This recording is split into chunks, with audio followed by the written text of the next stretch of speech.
Selamat pagi saudara sekalian dikasih oleh Tuhan. Sebelum kita merenungkan firman Tuhan pada pagi hari ini, mari kita masuk di dalam doa. Bapa, bersyukur sampai penghujung tahun 2025 Engkau telah membimbing kami, dan kami akan menyambut kelahiran Engkau, memperingati kelahiran Engkau. Ini Tuhan juga akan menolong supaya melalui firman Tuhan ini nama Tuhan dipermuliakan dan kami boleh menjadi pelaku-pelaku firman. Dalam nama Tuhan Yesus kami sudah berdoa dan mengucapkan syukur. Saudara, firman Tuhan diambil daripada Matius pasal yang pertama ayat yang ke-23. Matius pertama ayat yang ke-23, demikian bunyi firman Tuhan. Sesungguhnya anak darah itu akan mengandung dan melahirkan seorang anak laki-laki, dan mereka akan menamakan dia Immanuel, yang berarti Allah menyertai kita. Saudara, tema renungan pada pagi hari ini adalah Kristus lahir membawa damai dalam keluarga. Kristus lahir membawa damai dalam keluarga. Pada zaman ini, keluarga menjadi sorotan utama dalam media. Karena banyaknya keluarga yang bercerai, saling menggugat, perselingkuhan, memperebutkan anak, warisan, harta, dan lain sebagainya. Banyak hal yang dibicarakan masalah keluarga. Jika ada pertanyaan, bagaimana jika Yesus tidak lahir di dunia ini? Apa ada kedamaian? Saudara, dunia ini telah kehilangan damai sejak manusia jatuh dalam dosa. Manusia tidak lagi dapat menikmati kebahagiaan, kebersamaan, dan damai yang sesungguhnya, seperti sebelum mereka jatuh di dalam dosa. Baik damai dengan diri sendiri maupun damai dengan orang lain, apalagi damai dengan keluarga dan Allah.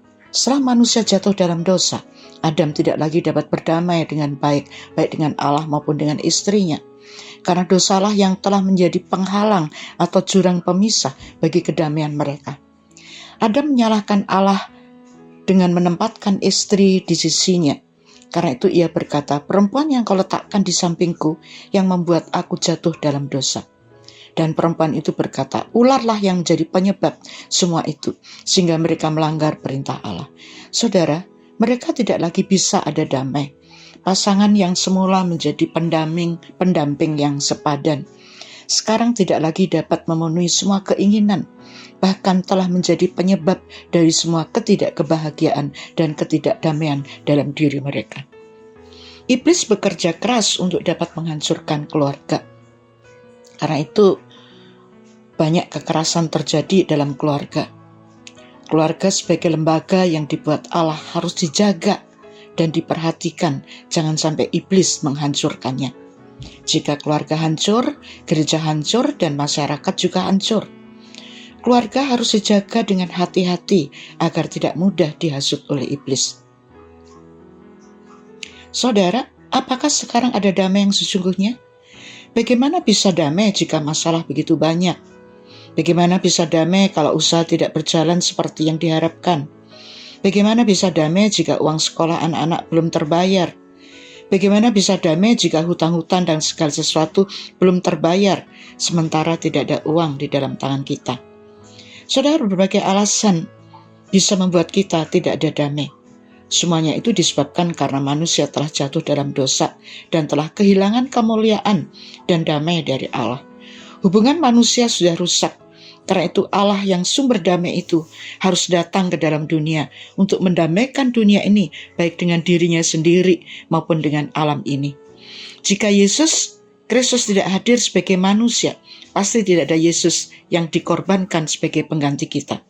Dengan kata lain, tanpa pengorbanan, maka manusia akan tetap tinggal di dalam dosa dan tidak ada damai sama sekali. Allah sumber damai. Hanya Allah yang dapat memberikan kedamaian dalam hati manusia. Ia adalah Allah yang tak terbatas, Allah pencipta, harus membatasi diri dalam diri manusia yang lemah.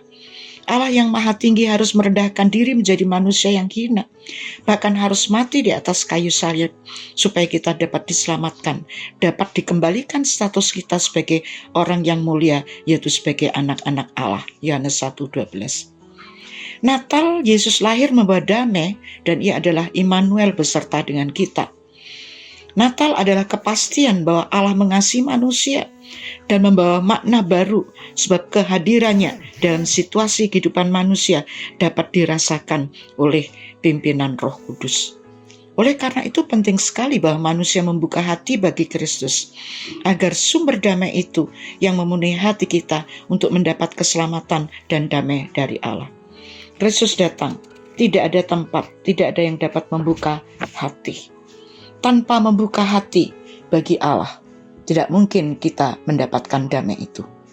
Masalahnya, apakah kita sudah membuka hati kita dengan sungguh-sungguh?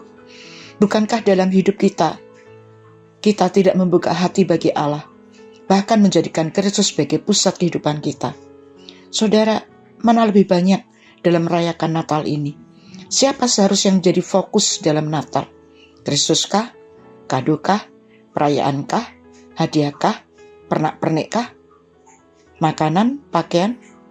Saudara, jujur, dalam merayakan Natal kita lebih kehilangan damai dan fokus Natal itu sendiri.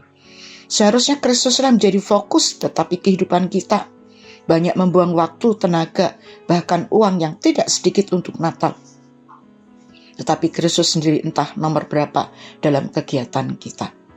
Banyak orang membuang waktu, membuang uang ya untuk pohon Natal, pernik Natal dan lain sebagainya. Sudah itu selfie. Saudara, bukannya saya tidak setuju dengan pohon Natal, tidak. Tetapi jangan sampai membuat pohon Natal itu membuang banyak waktu kita dan tenaga kita. Tetapi persiapan hati untuk fokus kepada Kristus tidak ada. Kalau baca firman Tuhan cepat ngantuk, dengar khotbah mengantuk. Tetapi hal-hal seperti itu sampai berhari-hari, bahkan berjam-jam, sama sekali tidak seimbang. Saudara, mari kita pikirkan siapa sebenarnya dalam Natal ini yang menjadi fokus kita. Apakah Allah yang telah berkorban bagi kita? Jika Allah tidak ada dalam hati kita, bagaimana kita dapat memperoleh damai itu? Damai dalam hati, damai dengan tetangga, damai dalam rumah tangga, dan lain sebagainya. Mari kita fokus kepada Allah dan menerima Dia dalam hati kita dengan sungguh-sungguh, agar damai Natal itu kita rasakan dengan sangat luar biasa. Ketika merayakan Natal, kita akan teringat akan penggenapan Nabi Yesaya yang dikutip oleh Matius yang berbunyi, "Sesungguhnya anak darah itu akan mengandung dan melahirkan seorang anak laki-laki, dan mereka akan menamakan dia Immanuel," yang telah kita baca tadi. Matius 1:23. Yang menarik dari pandangan Matius tentang penggenapan tersebut adalah Tuhan tidak pernah meninggalkan umatnya. Pada zaman Nabi Yesaya, nubuatan tersebut Tuhan berikan kepada Ahaz, Raja Yehuda, sebagai pertanda bahwa ia tidak pernah meninggalkan umatnya.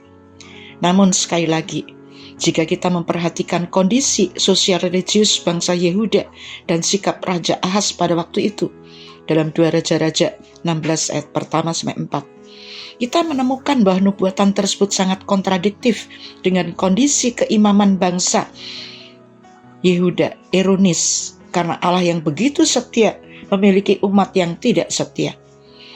Allah tidak pernah meninggalkan umatnya, namun mereka yang berusaha meninggalkan Tuhan Allahnya. Pada zaman Matius dalam PB, bangsa Yahudi juga menghadapi kondisi serupa, bahkan sedang dalam penjajahan bangsa Romawi. Hidup keagamaan mereka bersifat legalistik, bukan dengan ketulusan hati atau takut akan Tuhan. Mereka berbuat dosa dan jauh dari Tuhan, sehingga Yohanes Pembaptis menegur dengan keras para tokoh agama, "Hai kamu keturunan ular beludak, siapakah yang mengatakan kepada kamu bahwa kamu dapat melarikan diri dari murka yang akan datang?" Matius 3 ayat yang 7. Teguran Yohanes Pembaptis ini mencerminkan kondisi keagamaan orang Yahudi yang palsu di hadapan Tuhan. Namun sekali lagi, berita Natal yang dikumandangkan oleh Matius ini mengingatkan orang-orang pada zamannya atau pembacanya pada saat ini bahwa Tuhan sungguh setia. Tuhan tidak pernah meninggalkan umatnya meskipun mereka telah berdosa kepadanya. Tema penyertaan Tuhan ini kembali dikumandangkan oleh Matius di akhir Injilnya, bahwa Tuhan akan menyertai para muridnya sampai kesudahan zaman. Matius 28 ayat 20. Apa yang kita dapatkan dari kisah seputar kelahiran Yesus Kristus? Tuhan kita tetap setia. Di dalam ketidaksetiaan kita, Tuhan Yesus tetap setia. Namun pesan yang terkandung dalam kata Immanuel tidak mendukung kita untuk mengkhianati Tuhan dengan berlaku tidak setia padanya. Artinya, jika Tuhan tetap setia, maka kita boleh berlaku tidak setia kepadanya? Hal ini jelas salah kaprah. Sebaliknya, kata Immanuel membuat kita merasa malu di hadapannya, karena ternyata Tuhan lebih setia daripada kita. Kata ini seharusnya memacu kita untuk lebih setia dan tidak meninggalkan Tuhan. Yang kedua, Natal menjadi momen untuk kita mempercayai bahwa Tuhan selalu beserta kita. Jika kita mulai bimbang dari penyertaan Tuhan, ingatlah bahwa nubuatan Yesaya yang dikutip oleh Matius membuktikan kesetiaan Allah yang dibuktikan melalui kelahiran Yesus Kristus Tuhan kita. Karena itu, kata Immanuel, seharusnya melalui kelahiran Yesus menjadi penghiburan bagi kita bahwa kasih-Nya tidak berkesudahan dalam hidup kita. Bandingkan Roma 8 ayat 31-39 dan penyertaan Tuhan sampai akhir zaman. Yang ketiga, Yusuf mendapat damai dari Allah sehingga ia dapat mengambil keputusan yang tepat. Yusuf tahu bahwa Allah adalah sumber damai ketika ia merencanakan untuk membentuk keluarga yang telah direncanakan karena ia telah bertunangan dengan Maria. Mereka telah dikenal sebagai suami istri sekalipun mereka belum hidup bersama. Betapa terkejutnya bahwa tunangannya sudah hamil bukan dengan dia. Tunangan bagi orang Yahudi dianggap sah secara yuridis dari segi hukum, sama kuatnya dengan nikah. Dan masa tunangan tidak lama, tidak lebih dari 1 tahun. Pertunangan hanya dapat diputuskan dengan surat perceraian resmi. Jika wanita itu hamil, maka akan dihukum mati. Ulangan 22, 23, 24. Karena itu Yusuf hendak menceraikan dengan diam-diam Maria. Yusuf tidak mau menanggung malu dan tidak mau bertanggung jawab karena ia tidak melakukan hubungan suami istri dengan Maria. Ini adalah keputusan yang diambil oleh Yusuf sebelum ia mempunyai sebuah fakta bahwa ia mempunyai moral yang luhur. Tetapi dalam kondisi seperti ini, Yusuf mendapat kenyataan bahwa itu adalah kuasa Allah dan rencana Allah terhadap manusia. Keraguan-keraguan Yusuf dan ketidakdamaian yang ada dalam dirinya sekarang justru terjawab. Ia sadar bahwa rancangan Allah adalah luar biasa untuk mendatangkan keselamatan bagi manusia. Yusuf belajar dari Allah untuk taat dan menyerahkan semuanya, sehingga damai itu dapat dirasakan. Keraguan itu hilang. Damai hanya dapat dirasakan dalam diri manusia lewat Allah. Ayat 21. Dan ia akan menamakan dia Immanuel, Allah beserta kita. Yang keempat, damai adalah kekuatan untuk menghadapi masalah. Tuhan memberikan jalan keluar pada waktu mereka ada dalam jalan buntu. Ketika Yusuf dalam kebimbangan dan ingin mencari jalan keluar sendiri, yang akan mendatangkan malapetaka bagi dirinya sendiri maupun dunia ini, mendapatkan jalan keluar dari Allah. Yusuf tidak ragu lagi dan percaya kepada rencana Allah. Ini tidak mudah dan ini merupakan fakta, kenyataan yang ada dan konsekuensi yang harus ditanggung, dan ini membutuhkan pengorbanan pula. Tetapi damai dari Allah itu yang memberi kekuatan pada Yusuf untuk dapat menanggung apa yang akan dihadapi nanti. Ia mengambil keputusan tepat, mengambil Maria sebagai istrinya. Tuhan ingin kita memiliki hidup yang benar, taat kepada Allah dan rela berkorban. Saudara, bagaimana dengan kita? Sudahkah Yesus lahir dalam hati kita dan keluarga kita? Dan damai itu ada dalam keluarga kita. Yesus lahir untuk memberikan damai dalam keluarga kita. Karena Allah mengasihi kita, karena itu ia rela berkorban. Allah menjadi sumber damai itu sendiri. Allah harus menjadi fokus dalam kehidupan kita. Allah adalah Allah yang setia. Allah adalah Allah yang menyertai kita sampai akhir zaman. Mari kita berdoa. Bersyukur untuk firman-Mu, kiranya memberikan kekuatan pada kami untuk memiliki kehidupan yang berkenan di hadapan Tuhan, di dalam menghadapi Natal, di dalam menghadapi ketidakdamaian, di dalam menghadapi kesulitan masalah. Kami tahu Engkaulah sumber daripada damai, sumber dari segala sesuatu, dan jalan keluar yang luar biasa. Terima kasih Bapa untuk kebenaran firman-Mu. Dalam nama Tuhan Yesus kami berdoa, amin. Kami berdoa, amin.